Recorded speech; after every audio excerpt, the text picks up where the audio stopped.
spend personal time with Mr. and Mrs. Seifer, and you just can't help but just fill your brain with his knowledge and her knowledge.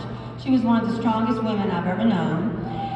Yes, and she, with our Ladies of Justice breakfasts we would have at the convention at 7:30 in the morning, she was the first one there, and it was just so great to have her wanting the women of Legal Shield to have a big part in the business.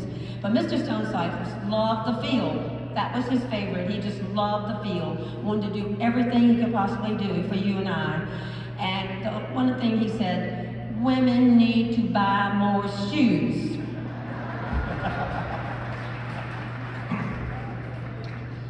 I recall I went into I called up Harlan because I had come across a huge association, quite a few million members.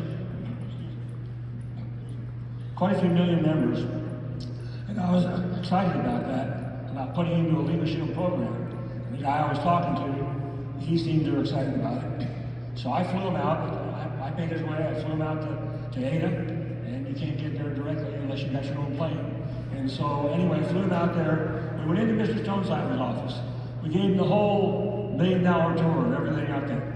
And finally we were sitting in front of Harlan, and I remember this very well. We're sitting in front of Harlan, and this guy keeps talking about how much he's going to bring to Legal Shield, how much he's going to change Legal Shield.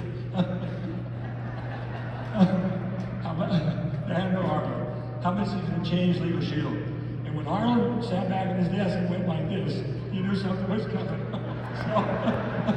So he sat back and he said, yeah, that all sounds good. I'm willing to think about that, maybe do that. But how about this? How about you bring us one membership first? And so,